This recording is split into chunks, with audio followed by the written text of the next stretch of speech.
आइए स्वाध्याय शुरू करते हैं। मोक्ष मार्गस्य नेतारं भित्तारं कर्म भूभृतां ज्ञातारं विश्व तत्त्वानां वन्दे तद्गुणलब्धये। सरस्वती नमस्तुभ्यं वरदे कामरूपिणी विद्यारंभं करिष्यामि सिद्धिर्भवतु मे सदा। अनंतानंद सत्य परमेष्ठी भगवान की जय। आदि ब्रह्मादिनाथ भगवान की जय। शांतिनाथ भगवान की जय। द्वादशांजनवाणी माता की जय। गणधर भगवान की जय।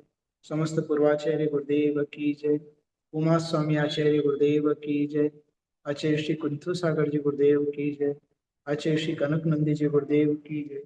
प्रज्ञा योगी आचार्य श्री गुप्ती नंदी जी गुरुदेव की जय। तत्वार्थ सूत्र ग्रंथ की जय। नवम अध्याय आश्रव निरोध संवरः। स गुप्ति समिति धर्मानुप्रेक्षा परिशय चारित्र्य तपसा निर्जरा च सम्यक योग निग्रहो गुप्ति हिर्याभाषेषणादान निक्षेपोत्सर्गाः समितयः उत्तम क्षमा मार्दवार्जव शौच सत्य सेम तपस्यागा किंचन्य ब्रह्मचर्याणि धर्मः अनित्याश्रम संसार एकत्वा नित्वा शुच्याश्रव संवर लोक संवर निर्जरा लोक बोधि दुर्लभ धर्म स्वाख्या तत्वानुचिंतन मनुप्रेक्षाः मार्गाचवन निर्जरार्थम परिशोधव्याः परिशहाः क्षुत पिपासा शीतोष्ण दंशमशक नाग्न्या रति स्त्री चर्या निषद्या शय्या क्रोश वध याचना लाभ रोग तृण स्पर्श मल सत्कार पुरस्कार प्रज्ञा ज्ञाना दर्शनानि सूक्ष्म सांप्राय छद्मस्वीत्या वीतराग्योश्चतुर्दश एकादश जिने बादर सांप्राय सर्वे ज्ञानावरणे प्रज्ञा ज्ञाने दर्शन मोहांतराय योग दर्शना लाभो चारित्र मोहे नाग्न्या रति स्त्री निषिद्ध्या क्रोश याचना सत्कार पुरस्काराः वेदनीय शेषाः। यहाँ तक 16 सूत्र अपने हुए हैं। आज 17वें सूत्र से आगे की चर्चा प्रारंभ करते हैं। 22 परिशयों के निमित्त लक्षण और भेद कहे, किंतु प्रत्येक आत्मा में उत्पन्न इन 22 परिशयों में से एक साथ कितने परिशय हो सकते हैं, ऐसी जिज्ञासा होने पर आगे का सूत्र कहते हैं। सूत्र क्रमांक 17। सूत्र उच्चारण करेंगे। एकादयो भाज्या युगपदे कस्मिन् नैकोन विंशतेः। एकादयो भाज्या युगपदे कस्मिन् नैकोन विंशतेः। ना पे दो मात्रा है, नैकोन। एकादयो भाज्या युगपदे कस्मिन् नैकोन विंशतेः। संधि विग्रह एक प्लस आदय प्लस भाज्या प्लस युगपद प्लस एकस्मिन् प्लस न प्लस आ प्लस एकोन प्लस विंशते। एक आदय, एक को आदि लेकर, है ना, एक साथ एक आत्मा में एक से लेकर एकस्मिन् एकोन विंशते, एक से लेकर 19 तक परिशः विकल्प से हो सकते हैं। मतलब एक साथ एक आत्मा में एक से लेकर 19 तक परिशय विकल्प से हो सकते हैं। 22 परिशय सभी को नहीं होंगे। एक को आदि लेकर अधिक से अधिक 19 परिशय हो सकते हैं। लब्धार्थ, इस सूत्र में एकस्मिन् आंग एकोनविंशति पद की संधि है एवं आंग पद मर्यादा और अभिविधि अर्थ में आया है। व्यंजन संधि के नियम में एकस्मिन् पद के बाद सूत्र संख्या 79 के अनुसार उपधा संज्ञा होकर सूत्र संज्ञा 80 के कारण ह्रस्व की संख्या को द्वित्व होने से एकस्मिन् के न को द्वित्व हो गया, जिससे पूर्ण संधि होकर एकस्मिन् एकोनविंशति पद बना। ये 19 परिशय हैं। ये सिर्फ इसमें व्याकरण का विषय दिया है। विशेषार्थ, 22 परिशयों से शीत और उष्ण इन दोनों के तथा शय्या निषेध चर्या इन तीनों के एक साथ होने में विरोध आता है। अतः शीत और उष्ण परिशयों में से कोई एक एवं शय्या निषेध्यांचर्या में से कोई एक परिशय होने से कुल एक साथ 3 परिशय कम हो जाते हैं, जिससे एक साथ 19 परिशय हो जाते। अर्थात या तो शीत की बाधा होगी या उष्ण की बाधा होगी। दोनों परिशय एक साथ कैसे होंगे, है ना? तो दोनों में से एक होगा, तो इसलिए एक कम हो गया। एक होता है शय्या निषेध्याचर्या, या तो शयन करना या बैठना या गमन करना। तीनों में से एक क्रिया होगी। तीनों क्रियाएं एक साथ नहीं हो सकती है। अगर गमन करेंगे तो चर्या परिचय होगा, अगर विश्राम करेंगे तो शय्या परिचय होगा, और अगर बैठेंगे तो निषद्या परिचय होगा। तो कोई भी दो परिचय इसमें कम हो जाएंगे और एक परिचय उन दोनों में से कम हुआ, शीत और उष्ण में से। तो इस प्रकार से 22 में से 3 कम होने पर 19 परिचय अधिक से अधिक एक आत्मा में एक साथ हो सकते हैं, ऐसा यहाँ पर कहा गया। अगला सूत्र, गुप्ति, समिति, धर्म, अनुप्रेक्षा और परिचय, ये 5 संवर के हेतु कहे हैं, किंतु अब क्रम प्राप्त चारित्र भी संवर का हेतु है, अतः चारित्र के बारे में बतलाएं। ऐसी जिज्ञासा होने पर आगे का सूत्र कहते हैं। अपन दूसरे सूत्र में जानकर आए थे, सगुप्ति समिति धर्मानुप्रेक्षा परिचय जय चारित्र है। तो गुप्ति बता दी, समिति बता दी, धर्म बता दिया, अनुप्रेक्षा बता दी, परिचय भी बता दिए। अब चारित्र की चर्चा यहाँ पर प्रारंभ हो रही है। सूत्र क्रमांक 18, सामायिक छेदोपस्थापना, परिहार विशुद्धि, सूक्ष्म सांप्राय, यथाख्यात मिति चारित्रम। सामायिक छेदोपस्थापना, परिहार विशुद्धि, सूक्ष्म सांप्राय, यथाख्यात मिति चारित्रम। संधि विग्रह, सामायिक छेदोपस्थापना प्लस परिहार विशुद्धि प्लस सूक्ष्म सांप्राय प्लस यथाख्यातम प्लस इति चारित्र प्लस चारित्र, ये 5 प्रकार का चारित्र होता है, वो यहाँ बता रहे हैं। सामायिक, छेदोपस्थापना, परिहार विशुद्धि, सूक्ष्म सांप्राय और यथाख्यात, ये 5 प्रकार का चारित्र होता है।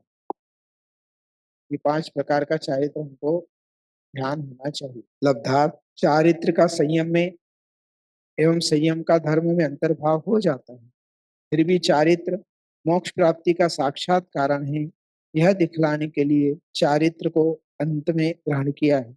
यह चारित्र सामायिक आदि के भेद से 5 प्रकार का है। विशेषार्थ, यद्यपि श्रावक के सामायिक नाम का एक शिक्षाव्रत होता है, किंतु साधु के सामायिक नाम का चारित्र होता है। सामायिक नाम साम्य की अपेक्षा एक होने के कारण भी क्रिया एवं भावों की अपेक्षा भिन्न भिन्न है। मतलब जो एक सामायिक, जो श्रावक के 12 व्रत होते हैं, उसमें एक सामायिक शिक्षा व्रत भी होता है, और एक साधु के सामायिक चारित्र होता है। तो क्या दोनों में समानता है? तो नहीं, नाम की अपेक्षा समान है, किंतु क्रिया की अपेक्षा दोनों में भिन्नता पाई जाती है। यहाँ साधु की सामायिक का कथन है, अतः पूज्यपाद आचार्य ने उस सामायिक के 2 भेद कहे हैं, नियत काल सामायिक एवं अनियत काल सामायिक। साधु की स्वाध्याय आदि क्रिया को नियत काल सामायिक कहा है, एवं साधु की वीर्यापद आदि क्रिया को अनियत काल सामायिक कहा है ना। तो स्वाध्याय आदि क्रिया तो नियत काल है और वीर्यापद आदि क्रिया अनियत काल है। प्रमादकृत अनर्थ प्रबंध का अर्थात हिंसादि अव्रतों के अनुष्ठान का विलोप अर्थात सर्वथा त्याग करने पर जो भले प्रकार की प्रतिक्रिया अर्थात पुनः व्रतों का ग्रहण होता है, वह छेदोपस्थापना चारित्र है, अथवा विकल्पों की निवृत्ति का नाम छेदोपस्थापना चारित्र है। यहाँ पर शायद आगे और बताने वाले होंगे, फिर भी तो बता देता हूँ कि सामायिक चारित्र है ना, तो सब पापों से निवृत्ति का नाम सामायिक है।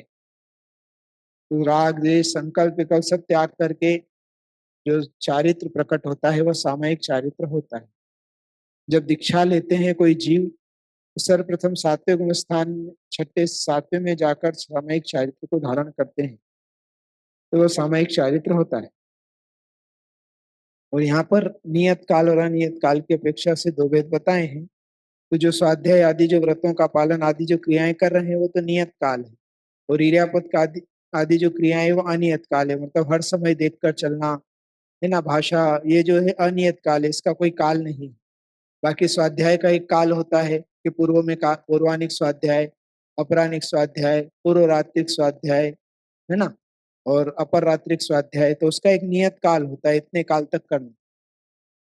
बाकी जो समिति आदि का जो पालन करना है, वो जब जब आप समिति में है, प्रवृत्ति में, तब तक पालन करना ही, इसलिए उसे अनियत काल सामायिक कहा गया है।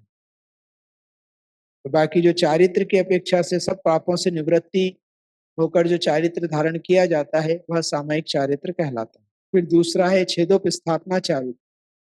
प्रमादकृत अनर्थ प्रबंध का अर्थात हिंसादि अव्रतों के अनुष्ठान का विलोप अर्थात सर्वथा त्याग करने पर जो भली प्रकार प्रतिक्रिया अर्थात पुनः व्रतों का ग्रहण होता है, वह छेदोपस्थापना चारित्र है। अथवा विकल्पों की निवृत्ति का नाम छेदोपस्थापना चारित्र लगे हैं, उसका प्रायश्चित आलोचना निंदा ग्रह करके प्रायश्चित लेना और पुनः अपने चारित्र में स्थिर हो जाना, उसे छेदोपस्थापना चारित्र कहते हैं। फिर आगे प्राणी व्रत से निवृत्ति को परिहार कहते हैं। इससे युक्त शुद्धि जिस चारित्र में होती है वह परिहार विशुद्धि चारित्र है। परिहार विशुद्धि चारित्र ऐसे संयत के होता है जो 30 वर्ष तक गृहस्थ अवस्था में सुख पूर्वक बिताकर संयत होने पर तीर्थंकर केवली अथवा सामान्य केवली के पाद मूल में रहकर 8 वर्ष तक प्रत्याख्यान पूर्वक अध्ययन करता है, तब परिहार विशुद्धि संयम की उपलब्धि होती है ना। तो परिहार मतलब जिसके द्वारा प्राणियों का वध नहीं होता है, ऐसा शुद्ध चारित्र वह भी किसको होता है?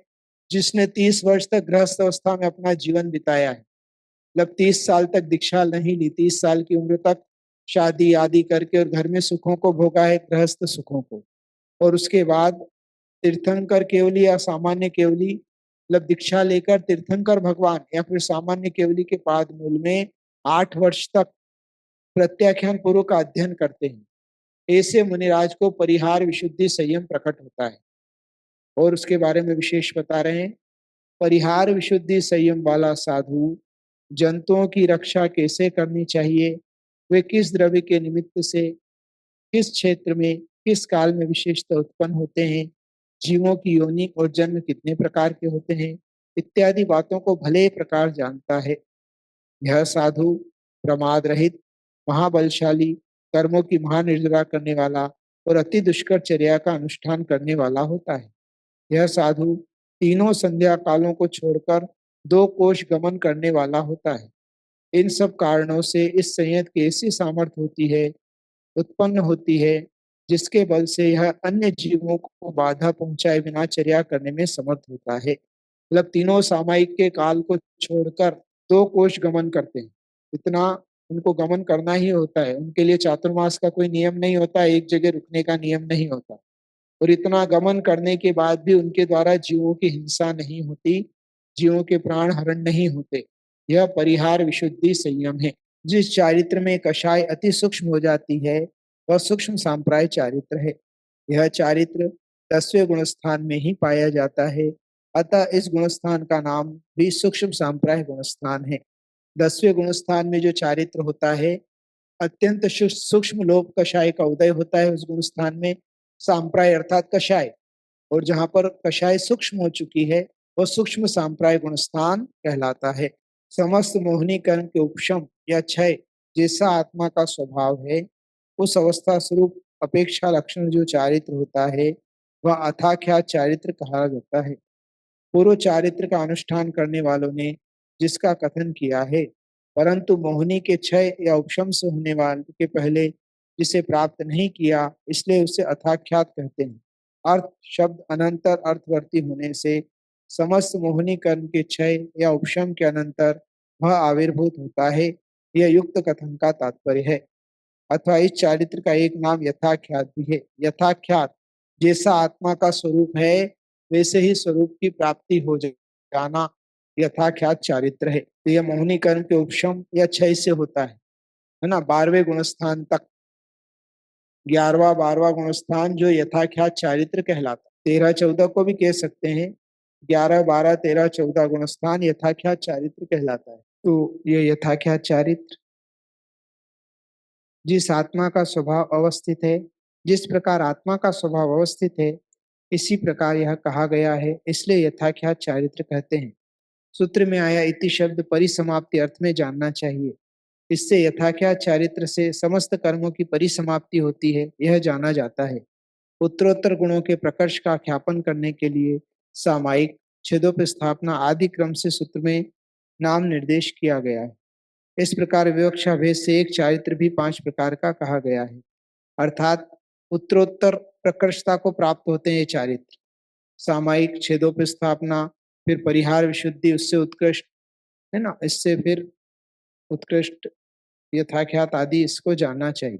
सूक्ष्म सांप्राय, सूक्ष्म सांप्राय से उत्कृष्ट फिर यथाख्यात। और यहाँ विशेषता बता रहे हैं, प्रथमान योग की अपेक्षा सदाचार अर्थात सप्त व्यसन आदि का त्याग, रविव्रत, रोहिणी, कथाव्रत आदि चारित्र है।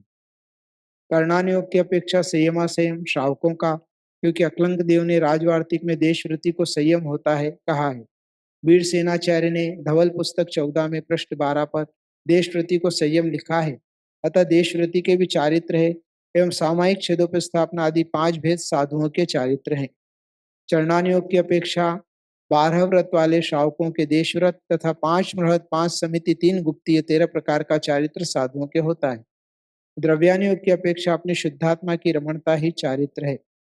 यहाँ तत्वार्थ सूत्र में सामायिक आदि चारित्र कर्णान योग का चारित्र अभिष्ट है, क्योंकि अभव्य मिथ्या दृष्टि चरणान योग के चारित्र के बल से 90 ग्रेवेर तक पहुंच जाता है, किंतु भव्य जीव सामायिक आदि कर्णान योग के चारित्र की आराधना से अनुदिश अनुत्तर सर्वार्थ सिद्धि से लेकर सिद्धशिला तक की यात्रा कर लेता है।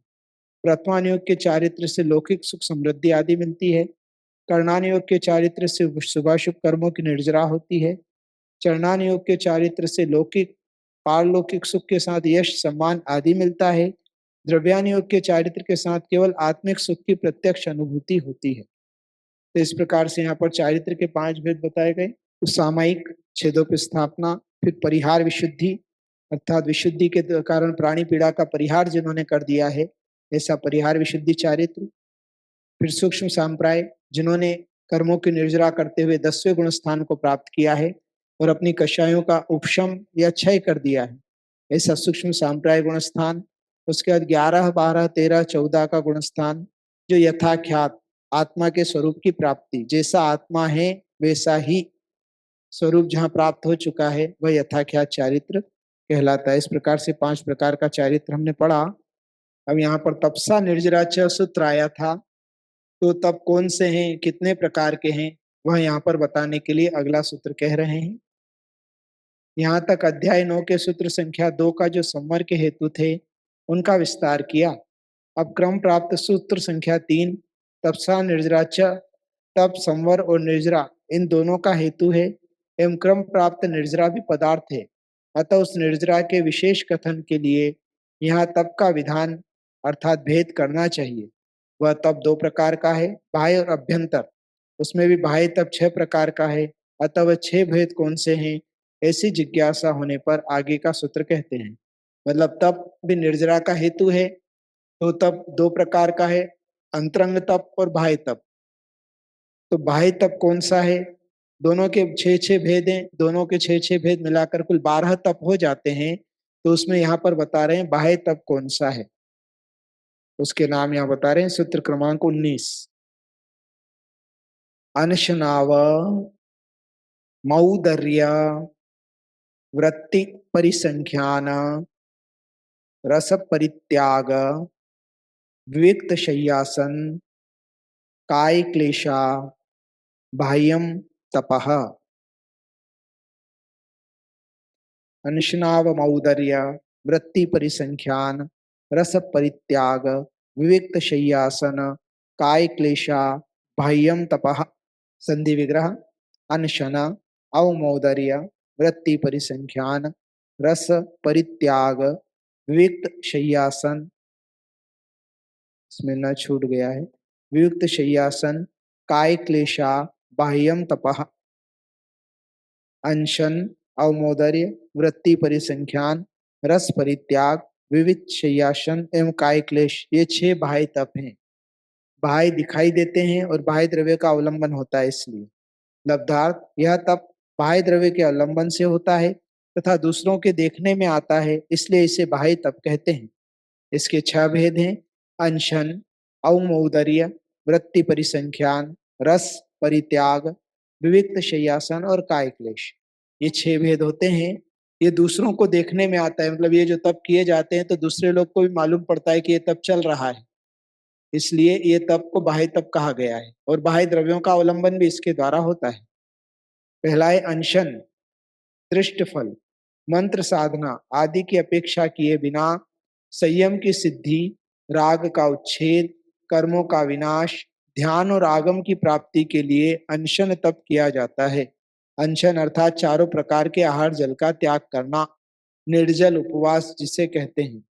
पर कंडीशन क्या है ना, कि उसके लिए फल की इच्छा या मंत्र साधना आदि की अपेक्षा से नहीं, संयम की सिद्धि के लिए, राग का उच्छेद अर्थात नाश करने के लिए, अर्थात शरीर आदि के प्रति राग कम करने के लिए, कर्मों का विनाश, कर्मों की निर्जरा विनाश के लिए, ध्यान और आगम की प्राप्ति, मतलब ध्यान अच्छे से हो सके या स्वाध्याय अच्छे से हो सके, उसके लिए अनशन तप किया जाता है।